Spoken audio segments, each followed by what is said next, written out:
Café Jurídico, episodio 143.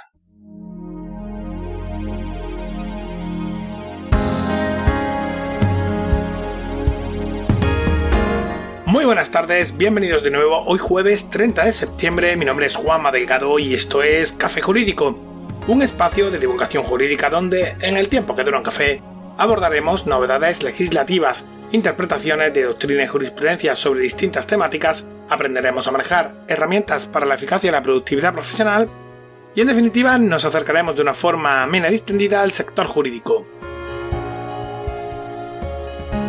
Comenzamos. Bienvenida María Ángeles, muy buenas tardes.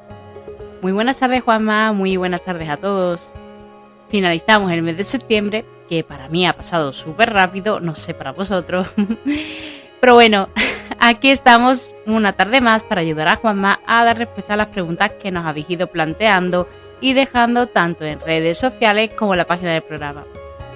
Así que comenzamos cuando quieras. Pues vamos con ello. Primera pregunta de Ruth, que nos dice así: muy buenas. En el año 2018 falleció mi madre y mi hermana y yo heredamos su casa. Mi relación con ella no es muy buena y desde entonces no nos hemos puesto de acuerdo en el precio para vender la casa. Desde que falleció, yo soy quien está haciéndose cargo de los recibos de luz, agua, comunidad, seguro, IBI y demás cuestiones. Porque ella se niega a pagar nada y ya no puedo más. ¿Qué puedo hacer? Por favor, necesito vuestra ayuda. Cuéntanos, María Ángeles, ¿qué le decimos? Si ambas queréis vender, pero hay disconformidad con el precio de venta, la solución más fácil y económica para resolver el asunto sería la de solicitar una valoración oficial del precio de venta a través de un agente inmobiliario o un perito especializado en tasaciones y valoraciones inmobiliarias. Se procederá a realizar un estudio de mercado para evaluar el precio del metro cuadrado de la vivienda de características similares en la zona para obtener el valor de mercado y el precio de venta estimado del bien inmueble. En caso de que tu hermana también se niegue a ello, entonces tendrías que acudir a la vía judicial para solicitar la división de la herencia o solicitar la división de la cosa común, instando a la extinción de relación de copropiedad. En cualquier caso, será necesario tasar el bien mediante una tasación privada, como he comentado, o mediante designación a través del juzgado de perito judicial para que lleve a cabo dicha tasación y posteriormente poner el bien inmueble en subasta pública. Esta segunda opción es mucho más costosa, pues se necesita abogado y procurador y también es más duradera en el tiempo, además de que si al final el inmueble se vende a través de subasta pública, ello se hará a un precio inferior al que se vendería en el mercado. Con respecto de los gastos que lleva sufraguados de luz, agua, comunidad, seguro, IBI, tu hermana, como heredera del bien inmueble en proindiviso, también es responsable de dichos gastos que se deriven del inmueble, en proporción al porcentaje que ostenta sobre el bien, en este caso, y según lo que nos comenta sería el 50%.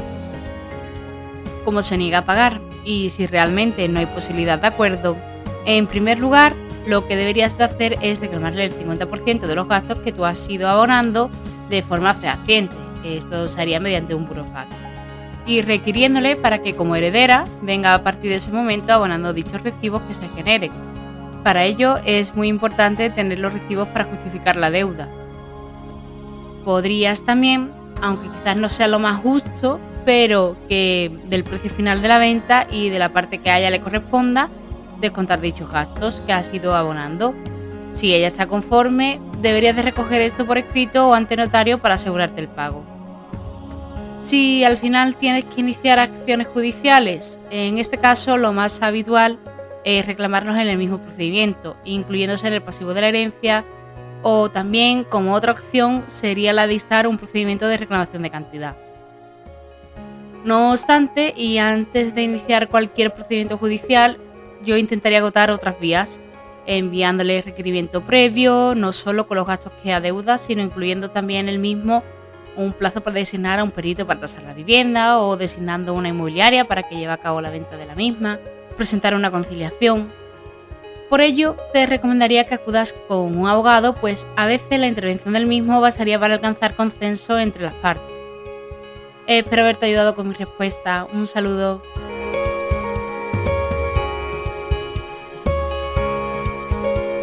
Siguiente pregunta de Sonia, que nos dice que está separada desde hace 4 años y tiene 2 hijos. Su padre lleva 6 meses seguidos sin darle la manutención y nos pregunta si se puede negar a que se los lleve hasta que pague. Buenas tardes, Sonia. Aunque esta pregunta no es la primera vez que la recibimos en una u otra forma, y bueno, ya la hemos contestado, pero aún así te cuento. En resumen, la respuesta es clara: no puedes negarte a que el padre se lleve a los menores porque no pague la pensión de alimentos.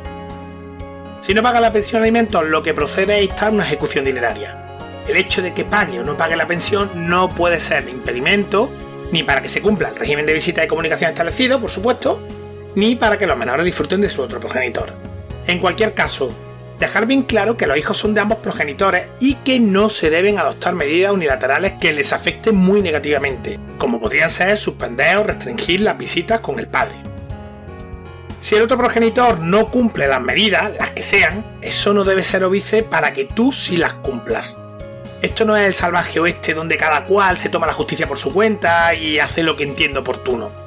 Así, si el padre no paga la pensión, la solución no es comportarse como en un secuestro, que si no se paga el rescate no se libera al rehén.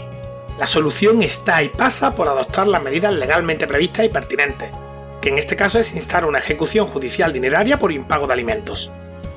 Además es importante que tengas claro una cosa, Sonia, si incumples las visitas y comunicaciones establecidas en la sentencia, pueden instar igualmente una ejecución en tu contra, en este caso una ejecución dineraria. Y bueno, el incumplimiento continuado de estas medidas podría acarrear desde que te impongan multas, modificaciones en el régimen de visita e incluso hasta que se esté cometiendo un delito penal. Que lo mismo podría suceder si el padre, pudiendo hacer frente al pago de la pensión establecida, no lo hiciera porque no le da la gana. Así que, mi consejo es claro. Primero, nada de obstaculizar, nada de tomar decisiones de este tipo. Y si lo que quieres es solventar el asunto lo más rápido posible, ponte en contacto con un abogado de familia de tu ciudad para que te asesore y prepare, en su caso, una ejecución por las cantidades que te adeuden. Espero que mi respuesta te sea de utilidad. Un saludo y vamos con la próxima pregunta, María Ángeles, para ti, de Guillermo, que nos dice: hola, tengo un embargo en la nómina y ahora me han embargado también el dinero que tenía en la cuenta del banco. Con mi nómina no me da para cubrir todos los gastos que tengo. ¿Me pueden embargar 2 veces?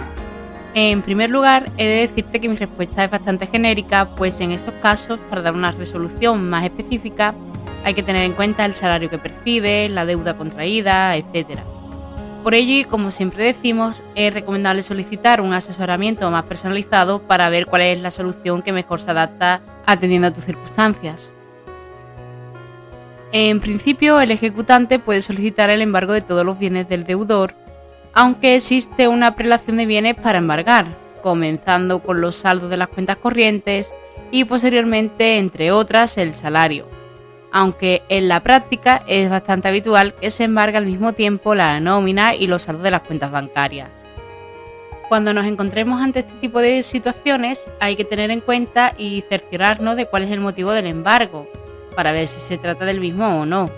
Y por otro lado, debemos de comprobar que se respetan los límites impuestos por la ley, pues es inembargable el salario, sueldo, pensión que se encuentre por debajo del salario mínimo interprofesional, que actualmente en España desde el 1 de septiembre de 2021 se sitúa en los 965 euros. Por tanto, si cobras menos de 965 euros al mes, no te podrán embargar la nómina, ni la cuenta bancaria. Pero si superas esta cantidad, se establece una serie de límites, como ya he dicho, que va por tramos. Es decir, si se sobrepasa de los 965 euros hasta los 1.930 euros, que sería el doble del salario mínimo interprofesional, solo se puede embargar el 30% de lo que exceda el salario mínimo. El segundo tramo, que va entre los 1.930 y 2.895 euros, aquí el embargo sería del 50%. Pues triplicamos el salario mínimo. Entre los 2.895 y 3.860 euros, el 60%, entre los 3.860 y 4.825 euros, el 75%, y más de 4.825 euros, el embargo sería del 90%. Por lo que sería posible que se practique retenciones en ambos sitios cuando se exceda del salario mínimo interprofesional, respetando siempre, claro está, los porcentajes establecidos en los tramos referenciados.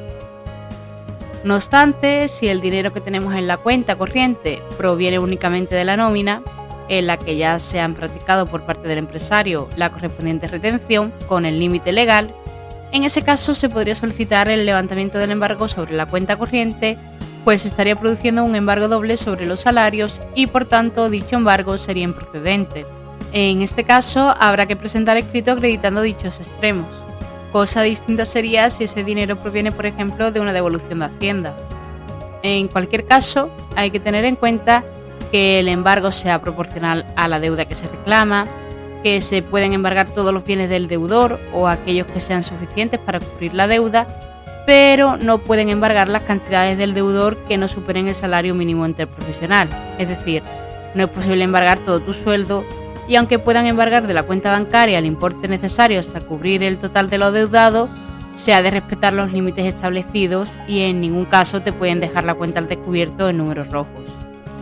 Por otro lado, si la deuda contraída es por impago de pensión de alimentos o pensión compensatoria, en esos casos no se aplica la limitación del embargo del salario mínimo interprofesional establecido en la Ley de Enjuiciamiento Civil, aunque puede solicitarse si te encuentras en una situación un tanto precaria que atendiendo tus circunstancias personales concretas se modere el importe a embargar. Señalar que si se perciben varias nóminas, salarios o pensiones, estas se tendrán en cuenta en su conjunto para calcular el mínimo inembargable, y que es posible hacer un segundo embargo sobre un bien ya embargado previamente, pero en estos casos el segundo acreedor debe de esperar a que el primero cobre la deuda pendiente de pago. Dicho esto, y desconociendo por tanto si te encuentras en alguna de estas circunstancias, y atendiendo a lo que nos comentas en tu pregunta, lo que podrías hacer en este caso sería presentar en el juzgado escrito manifestando que con el salario que percibes no puedes hacer frente a tus gastos mensuales para ver si pueden reducirte el importe que se te embarga o también, en última instancia, negociar con el acreedor para llegar a algún tipo de acuerdo que te permita subsistir más holgadamente. Espero haberte ayudado con mi respuesta. Un saludo.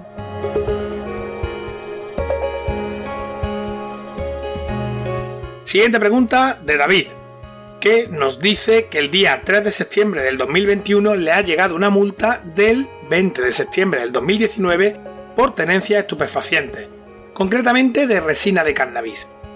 Nos pregunta si podría recurrirla. Vale, David, vamos a ver. El artículo 36 de la Ley Orgánica 4/2015 de Protección de la Seguridad Ciudadana, conocida como Ley Mordaza, establece en su apartado 16 que son infracciones graves, y cito literalmente, el consumo o la tenencia ilícito de drogas tóxicas, estupefacientes o sustancias psicotrópicas, aunque no estuvieran destinadas al tráfico en lugares, vías, establecimientos públicos o transportes colectivos, así como el abandono de los instrumentos u otros efectos empleados para ello en los citados lugares. Este tipo de infracciones graves se penalizan con una multa que van desde los 601 euros hasta los 30.000, de conformidad con lo establecido en el artículo 39.1 del mismo texto legal. Habría que ver la graduación de la sanción en función de los hechos acaecidos como tal, conforme a los criterios del artículo 33, para saber si la misma se impone en grado mínimo, medio o máximo y si se corresponde con la cuantía que aparece en la multa.